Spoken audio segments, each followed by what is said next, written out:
We're almost done, so I'm looking forward to that. So now, if you saw the title for today's message, Millennial Madness, if you were expecting a boomer to stand up here and to critique and complain about millennials, well, I'm not a boomer, right? I'm just on the cusp, so I consider myself a millennial, but I'm a robust millennial. But that's not what we're talking about. We're not talking about Gen Y or different generations, but rather we're talking about the different millennial views that have arisen because of chapter 20 in the book of Revelation.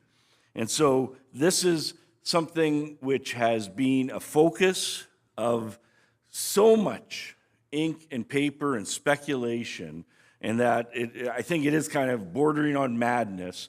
And so this morning you're going to get the correct view. I'm going to talk around it, but a couple things here. One is that my subtitle, which I kind of look at it, I'm rather proud of it because it's kind of, paying. I think of 17th century, 18th century books where they had these really long titles.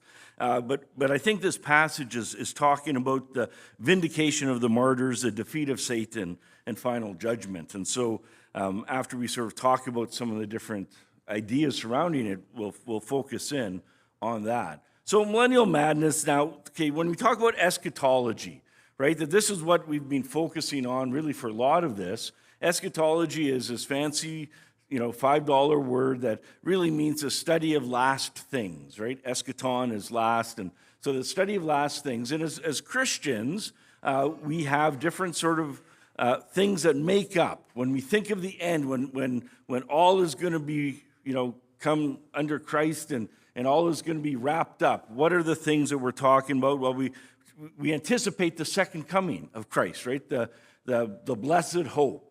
So that's one. Then we see the resurrection of the dead, that Jesus' resurrection that we're going to be celebrating in 2 weeks at Easter, that is sort of the first fruits or the preview of what what God has in plan for all of us and for this even renewed creation.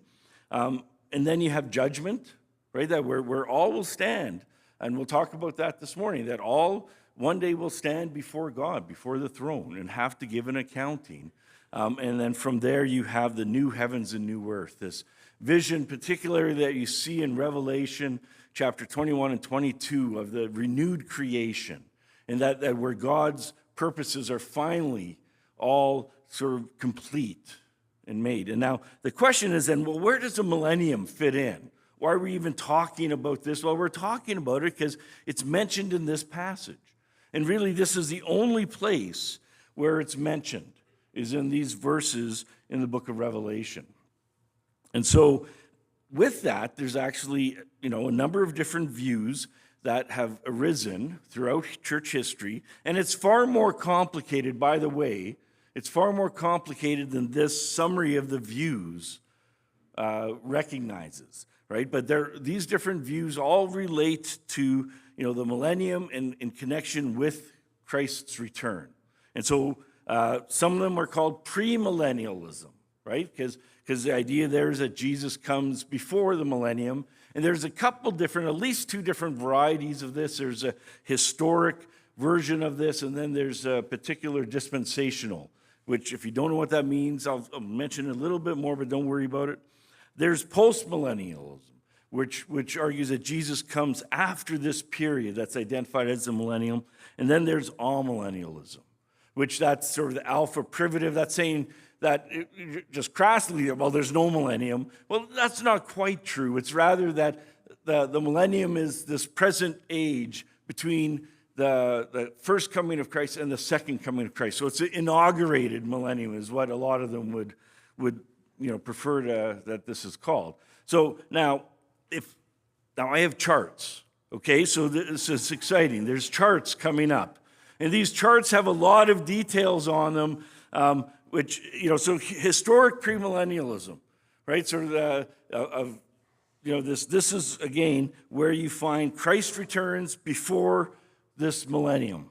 And you notice there's lots of other stuff in that. Now, this is a view that you find this view in some of the early church, but not quite exactly how it later developed. And you find it in many evangelicals today, various stripes and convictions, but this would be sort of, that's why it's referred to as historic, premillennialism. So there's really no rapture, right? If you would have heard about the rapture, that's particular to one type, because the idea here is when Christ returns, we go, it understands that metaphor, going up to meet him in the sky, but then coming back to earth with our reigning king.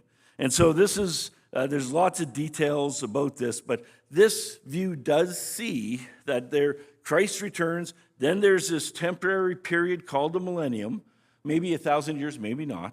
And then after that comes judgment and then eternity, the new heavens and new earth. Now, some of the different approaches of this perspective to the book of Revelation, it's a moderate futurist approach, right? A futurist is that, most in the book of Revelation is all happening in the future. This one's moderate. Some of it is, some of it isn't.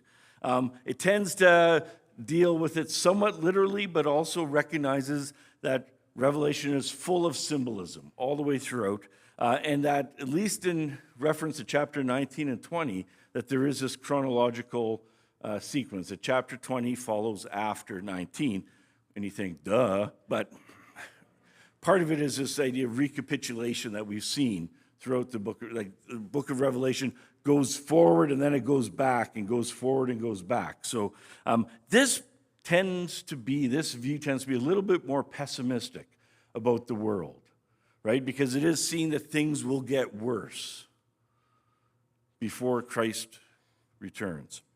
Now, dispensational premillennialism, this is a view, it's similar to historic, but this one actually is a newbie on the block, relatively speaking. It was developed by John Nelson Darby in the 1800s, and this is the one that most of you would be familiar with if you've ever had a Schofield study Bible or a Ryrie study Bible, or if you've ever read any Hal Lindsey. Okay, true confession time. Who's read some Hal Lindsey? I see those hands. Okay, or Tim LaHaye, which is, the whole Left Behind series, right? Okay, who's read some Tim LaHaye? This is this is the view that has been more popularized, especially in North American evangelicalism, right? And this is where Christ returns before the millennium. But some of the other features of this is that, for instance, it uses the millennium. All of the promises in the Old Testament, or a lot of the promises in the Old Testament, are still going to be fulfilled in relationship to Israel during the millennium. And so it sort of sees, a classical view of this would say that, there's Israel, but then there's also the church. And so there's kind of a plan A and plan B. It tends to take Revelation from chapter 4 on. It's all talking about the future, right? Chapter 4 is where the rapture happens, and then the rest is sort of taken fairly literally, at least and sequentially, okay? And this, again, tends to be a little bit more pessimistic. Things are going to get worse, much worse, before they get better, right? And this is where you have pre-trib, mid-trib, post-trib. Like this diagram could be a whole lot more complex if we wanted to make it. So that's sort of another perspective. And then post-millennialism is a third perspective, and this is where, Christ comes after this period known as the millennium. And it doesn't take the millennium as a literal 1,000-year period or anything like that, but it's more of a symbol, and that we are in the millennium now. So that's what it shares with all millennialism. But there, it's this idea that the spread of the gospel and the evangelization of the world, that this will happen before Christ returns. And so this was very popular in the 1700s up to the early 1900s. Why do you think it became less popular later in the 1900s? What happened in, World War I, World War II, right? Like there was this optimism before that, and it sort of understood this theological view that the world is getting better. So it's very optimistic, right? In terms of seeing that the world is getting kind of Christianized, that the gospel is spreading. Like you have the whole missionary movement at this time as well. And so it was very optimistic in seeing, and that, and it wouldn't be quite as crass as saying that we can, through evangelism, we can cause Christ to come back, but it definitely had a little bit of that vibe to it. So it was popular, and it sort of tends to be historicist, but also preterist, in the sense that a lot of the book of Revelation deals with, trying to understand what it meant for the first century Christians, but then historically, some have also seen different periods of history as fulfilled in the different sequences in the book of Revelation. But it is one that is very optimistic. There's some proponents of this nowadays, but it's definitely not as popular as it used to be.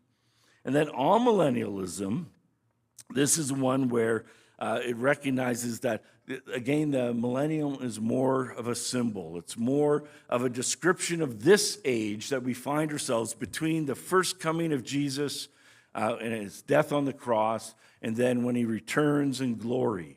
And that this is an already not yet type age where the devil has been defeated, but yet he's still active. And he won't finally totally be defeated until Christ returns.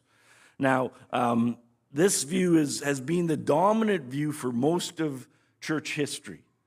Okay, and in the early church, there's some that sort of look and see some of this present, but really it was with in the 4th century with Augustine and Jerome and others where it became dominant. The reformers like Luther and Calvin were amillennialists. And even today, most sort of Reformed or covenant theologians, if those words don't mean anything to you, but yeah, they would tend to lean towards amillennialism. And this approaches the book of Revelation, recognizing the apocalyptic genre, tends to read most of it as trying to understand, well, what did the first century Christians living in Asia Minor, what did it mean to them? How was it an encouragement to them to remain faithful to Jesus? And it's a little bit more realistic. Now, guess where I tend to fall? Which one did I leave last? Which one am I saying is realistic? The other ones are crazy. No, but this, all kidding aside, I do lean towards this approach, in that I find that it kind of takes the symbolic nature, the apocalyptic nature of the book of Revelation seriously. But on the other hand, there's some aspects to it that I'm not quite as convinced of anymore, especially through just this study of the book of Revelation that we've been doing this year.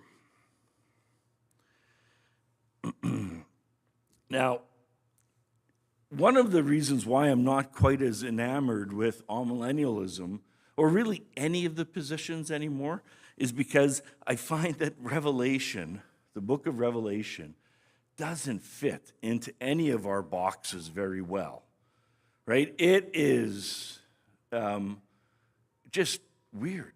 No, but it's a fascinating book, but it's been a challenge trying to understand how these different visions that John had, that he experienced, and how they all fit, and how you all sort of make sense of them, and it resists fitting into our simple or our extremely complex schemes and tidy boxes. And that's something which I found, like I remember when at the beginning, like in last summer, when I was kind of reading through the book of Revelation a number of times, and I tried to kind of map it all out. And then I thought, okay, I'll do it on computer, a nice image, and I'll show all you guys, and you'll just be, wow, But I couldn't do it. It just didn't sort of fit any easy way to map out. And I find that many scholars of the book of Revelation today, so biblical scholars who haven't already committed to one of the systems, right? Because there's some who have committed to a system and then they kind of tend to find that system in the book. But scholars of Revelation who are just trying to understand it in its context do not find many of the approaches very convincing. They would still lean towards one or another, but they're not sort of all in on any of the approaches. And Scott McKnight is one such biblical scholar, and he has some fairly strong words in his recent book, Revelation for the Rest of Us, where he says almost everything said today about the millennium by those speculating about the future does not come from this text. Yet it is the one and only passage about a millennium in the whole Bible. The bigger issue is that Revelation should never be read through the framework of the millennium. Doing so is a colossal example of missing the whole point of the book. And you know what? I kind of agree with him. And it's interesting that two of the most recent, or the books on eschatology, and here I'm thinking of N.T. Wright's Surprised by Hope, or Richard Middleton's A New Heavens and New Earth, that both of those, fairly thick books, they don't really even talk about the millennium. And one of my favorite movies is Lawrence of Arabia, right? It hasn't been a good year unless I've rewatched it at some point during this year. And one thing, I just remember this conversation that General Allenby has with Dryden, and they're talking about the war in the Middle East and how it relates to the whole World War I. And he kind of comments to him that, it's really a sideshow of a sideshow. And there's part of me that kind of agrees with that with all this emphasis on the millennium and sort of even structuring our whole understanding of the book of Revelation through it, it's making something out of it that I don't think it really ought to be made of. So, true confessions, that's kind of where I stand. And ultimately,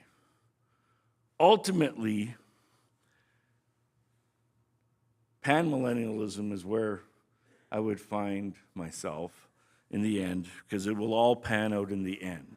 Right? Yeah, I get it. I'm not the first sense, right? This idea that, studying these different views, they're not irrelevant, because we do have to deal with how do we understand the book of Revelation and how do we understand these chapters. But in the end, it is just speculation and that we're trying to understand, but ultimately we believe that it will pan out in the end, that Christ will return, and that he will, all of those sort of general eschatology things will happen, and that the new heavens and the new earth, and we will be with God forever. And that's sort of the overall emphasis. So I don't want to minimize this, but I'm kind of just undercutting my sermon. So now if you want to just, drift off for the rest of this morning, that's fine.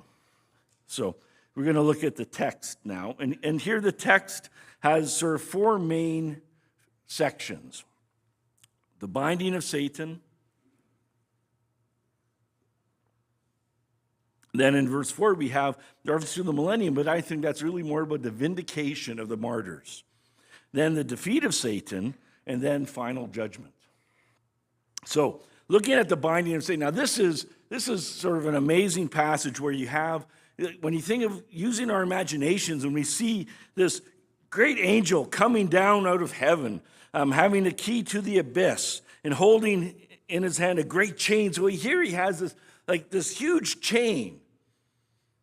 And then he binds Satan with it and all this. And so now with this verse, the question is, well, what is its relationship to what precedes? Right? And so some would say it's a continuation, right from chapter 19, where we saw the beasts being thrown into the lake of fire. Or some would argue that it kind of goes back, that you kind of press the reverse button, and it goes back now to the beginning when Christ first came. And then it goes forward from there. So, and it's hard to tell. It does start with, and I saw, right? And that's the way that John will introduce new visions throughout, but sometimes he uses that to introduce a vision that's in a continuous chain from other visions, right? Like he saw this and then he saw that. So it's hard to really know. And there's some parts that seem to suggest a recapitulation, that it rewinds and goes back to the beginning. Because, for instance, we already saw the destruction of the nations in chapter 19. But then now all of a sudden in chapter 20, they're there again and they get destroyed a second time. So that seems to suggest recapitulation. But this all kind of goes back to the fifth trumpet, where we've seen this idea of the abyss before, right? Where the angel of the abyss, identified as Abaddon, maybe Satan, it's not sure, is led out of the abyss to torment God's people. And so you see that this has already happened.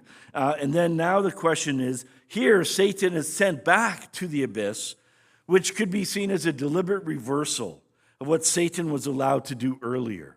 And so you see that it kind of connects with the narrative flow of the book as a whole.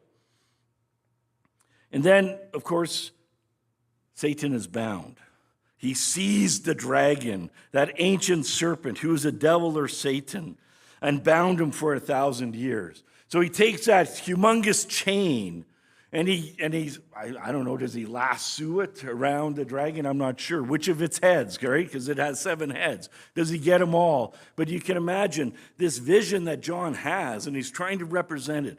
And this dragon is bound. And so it does identify this dragon, and this is, something that we've seen already in chapter 12. Right, where the dragon, who's identified also as the ancient serpent, going back to Genesis 3, also is referred to as the devil or as Satan. And in chapter 12, he was hurled down to earth, right? He was defeated by Michael and hurled down to earth, where then he sought revenge and made war against God's people.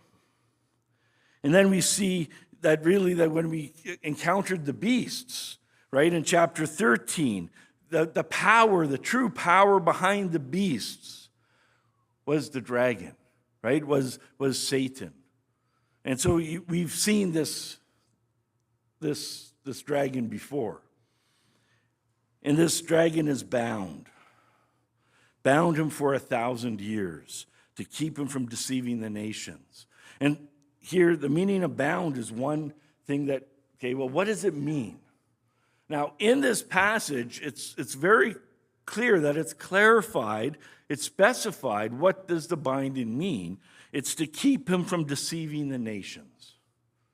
Some suggest that it's similar to 2 Thessalonians, chapter 2 there, where it talks about the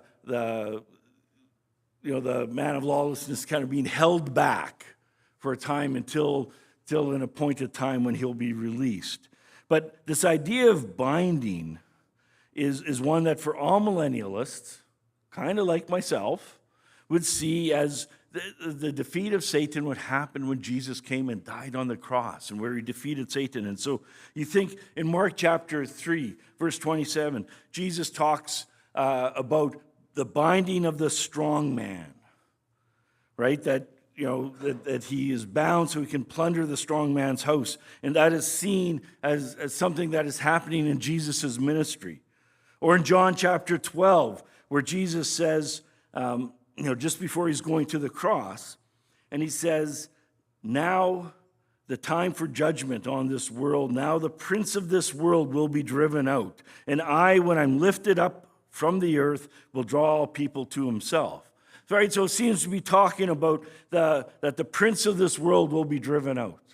All right, so there's some limitation, some defeat of Satan that happens when Jesus first comes. Or even in Matthew chapter 16, where Jesus tells his disciples that I will build my church and the gates of hell will not prevail over it. Right, or at the end of the book of Revelation, where he gives a great commission. End of the book of Matthew, I should say. All authority has been given to me on heaven and earth. Go and make disciples of all the nations. And so, or in Colossians chapter 2, he disarmed the rulers and the authorities and put them to open shame by triumphing over them in the cross. And so that's kind of why I tend to think that, that Satan is limited now. That he is defeated. He is a defeated enemy.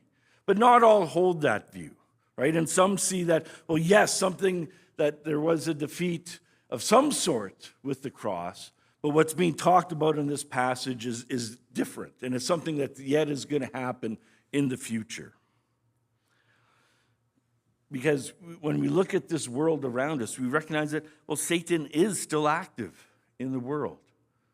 And we, in 1 Peter chapter 5, he's described as a lion, kind of on the prowl. Or in Ephesians 6, it sort of recognizes that our struggle isn't against flesh and blood, but against the principalities of darkness, against spiritual things. But the question, or the way that all millennialists will understand this, is that what specifically is being bound is Satan's ability to deceive the nations, and they interpret it as that Satan cannot hinder the growth of his church, right? That the gates of hell will not prevail, and that the Satan cannot stop the spread of the gospel and the growth of the church. And that's just what's being referred to. Not that he is powerless in every way, but just in this one way. So I put that out to you just in terms of, so you kind of know where I'm coming from and how I, understand this passage. Darrell Johnson, another all-millennialist, taught at Regent College, he says, it's fashionable to say in some circles, Satan is alive and well on planet Earth. Okay, he's taking a dig at Hal Lindsey, because that's actually, he published a book in 1972 with that very title. So anyways, he kind of took a little dig at him. He says, well, that's not true. He is alive, yes, but well, no. He is not well at all. Because Satan is bound, the church can go forth to the nations with the gospel. Yes, his henchmen, and there he's referring to the beast in Babylon and this, his henchmen can cause trouble, and they do, but they cannot finally prevail. Their leader is in chains. And so this idea that if Satan is prowling around like a lion, the lion has a big leash that God is put on it and is limited what Satan can do nowadays. Anyways, so he's bound for 1,000 years.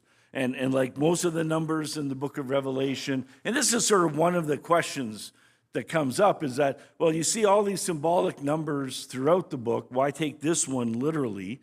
But in fairness to dispensational premillennialists, they actually take most of them literally. When it talks about 2.5 years, they think 2.5 years. When it says 1 hour, they think 60 minutes, and so on. But I tend to sort of look at these numbers as more symbolic, and here 1,000 is fullness, right? That it's a long time. And it's mentioned a whole number of times. Now, what's interesting is that this is the only passage in the literature that we know, Jewish literature and Christian literature at this time, but it refers to this 1,000-year period. Right? It's not mentioned by Paul or in the Gospels or anything like this, but this one passage refers to it. And so this is unique, especially duration. There are some other Jewish writings like 2nd Baruch or the Psalms of Solomon, which refer to this temporary messianic rule that will happen in the future, where all the promises of the Messiah will come to fruition. But they don't refer to it as being 1,000 years in length, and nor do they necessarily see it as a prelude to eternity. For some of them, that is sort of eternity. But I think this 1,000 years is really just, it's a symbol, it's not a statistic. And it's referring to this time, this experience of where Satan is bound. Now, I had lots of quotes this week because I like this one in particular. Craig Koster, he says, just as a door to the great abyss cannot be located on a map, the duration of the 1,000 years cannot be located on a calendar. One does not draw nearer to heaven by means of a space shuttle or nearer to the abyss by digging a shaft into the ground. And one does not enter the 1,000-year period by turning a calendar page. John refers to time in order to point readers to a reality that lies beyond time. And I think that's what's going on in the book of Revelation throughout. I just like the way, calendar page, it's a good quote. Now, one of the reasons why I'm not as enthused about amillennialism as I used to be before studying this comes to this next passage. In verse 4 of this chapter, and I put the whole verse there for you. So let's read through this passage, this verse again. I saw thrones on which were seated those who had been given authority to judge, and the souls of those who had been beheaded because of their testimony about Jesus and because of the word of God. They had not worshipped the beast or its image and had not received its mark on their foreheads or their hands. They came to life and reigned with Christ 1,000 years. Now, quiz time. How many groups is John talking about here?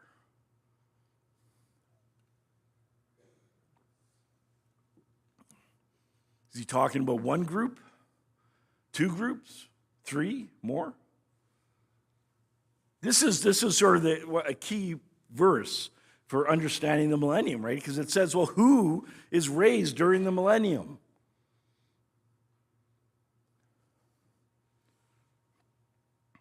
Some suggest two groups, right? That it's talking about, I saw thrones on which were seated those who had been given authority to judge. So there's the guys that are sitting on the thrones, and then there's the resurrected martyrs, right, who were beheaded, who didn't receive the mark, and that. Others will see three groups, right? The throne sitters, the resurrected martyrs, and then those who were faithful but weren't beheaded. Now, I tend to think, tentatively, with an asterisk and a footnote, that it's just really talking about one group. It's talking about the resurrected martyrs, who are then described as, they're the ones that are sitting on the throne, right? They're the ones that were beheaded because of Jesus and the Word of God. They're the ones who did not worship the beast and did not receive the mark. So that's why I kind of think that really the millennium, this whole idea of a millennium, is really just to show the vindication of the martyrs, that God hasn't forgot about the martyrs, right? Like in chapter 6 of Revelation, you had them portrayed underneath the altar crying out to God, how long, God, must we, remain unvindicated? How long do we have to wait? And now here at the end of time, when all evil is being eradicated, that the martyrs are being remembered, and that they are the ones that raise and rule with Christ. I think that is one group seems to me to be clear from the next verse, which talks about, where is it here? The first resurrection, right? Where it says right after this, the rest of the dead did not come to life until the 1,000 years were ended. And so the martyrs are the first resurrection, and then the rest of the dead are raised after that. And this is something, again, which is unique to the book of Revelation, right? Nowhere else does it talk about a two-stage resurrection, right? In terms of, well, there's Jesus' resurrection, which is the first fruits or the foreshadowing of ours, but then everyone else is seen as resurrected in one time. So these martyrs reign with Christ, which also is no indication, like when you read this passage, well, do they reign in heaven or on earth? It's not clear, right? And most of those that kind of get into speculation about this say, well, it's on earth, right? It's looking forward to an earthly kingdom, messianic kingdom. And so this passage doesn't seem to talk about that either. But the martyrs are pictured as reigning with Christ as a vindication of their faithfulness.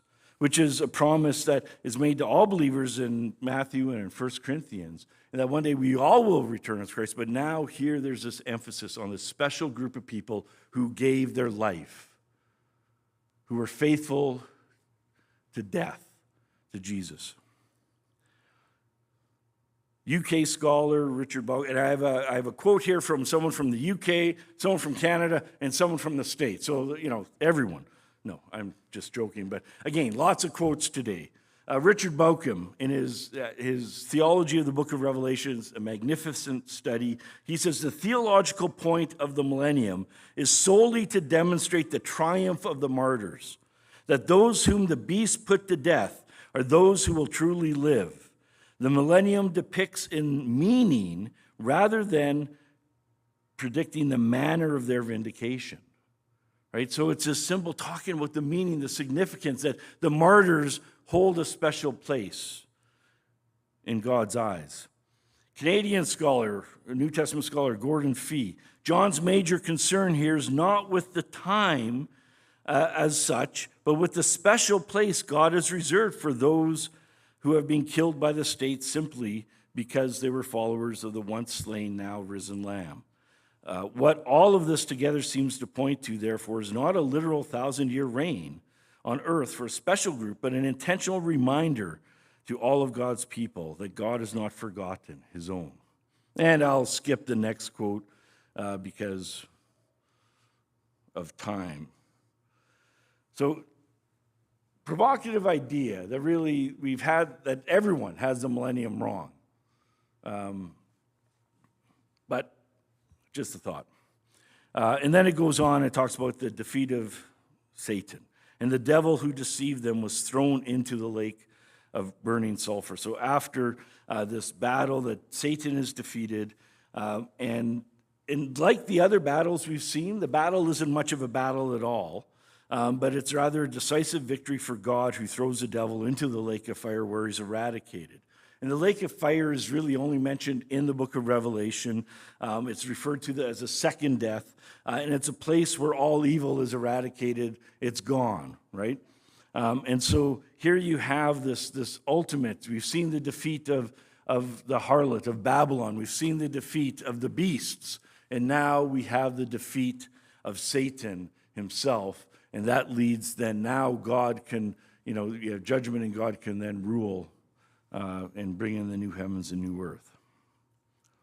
And that's the next scene is the final judgment. And then I saw the great white throne and him who was seated on it, and the books were opened, including the book of life.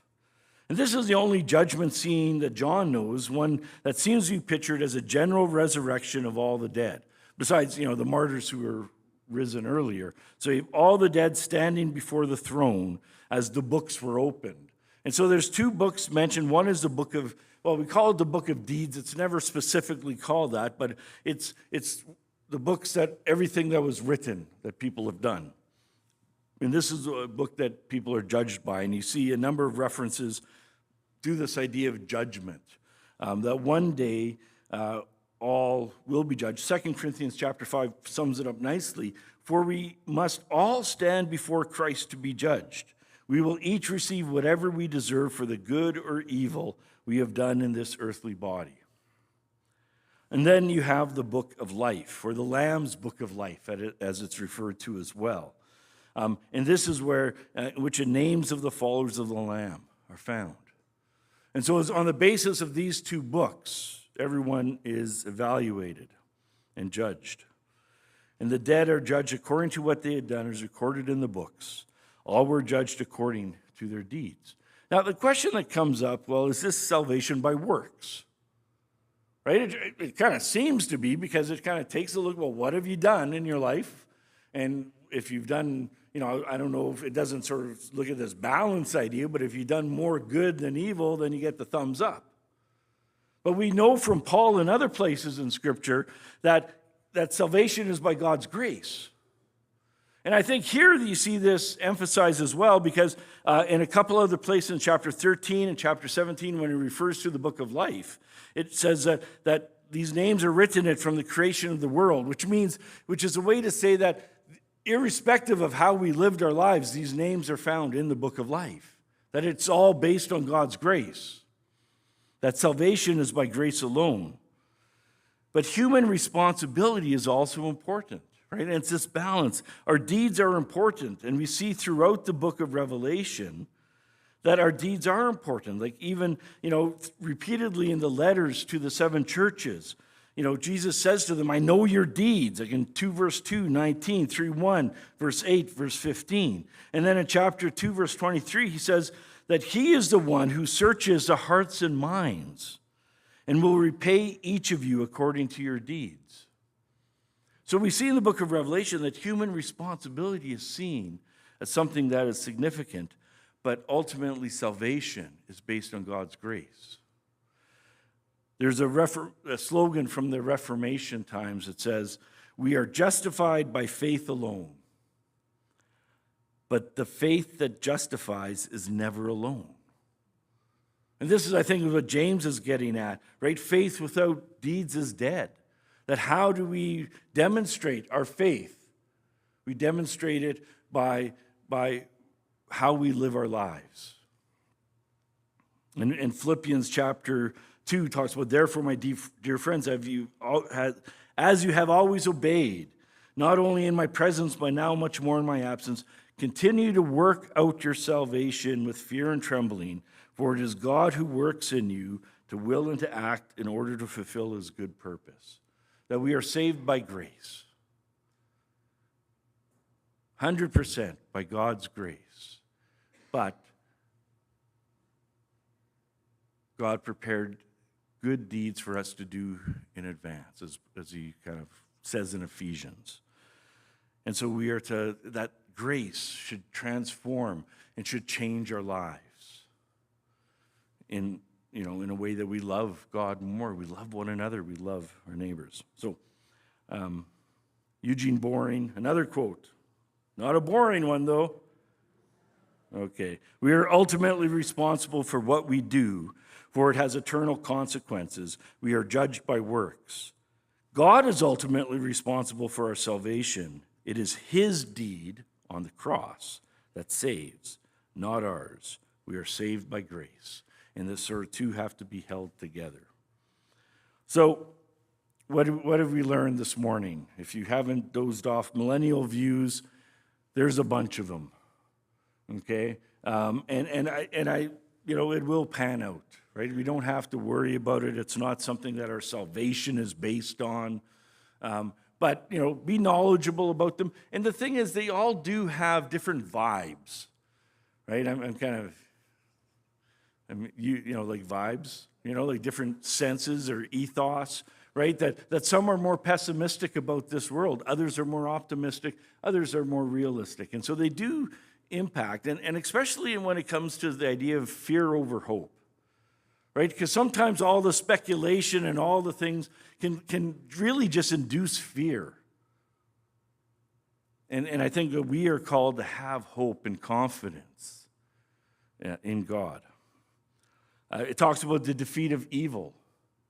That's hard for us to fathom right now, right? When we look at this world and we read the newspapers or the Google news feeds and we see the evil that seems rampant in our world.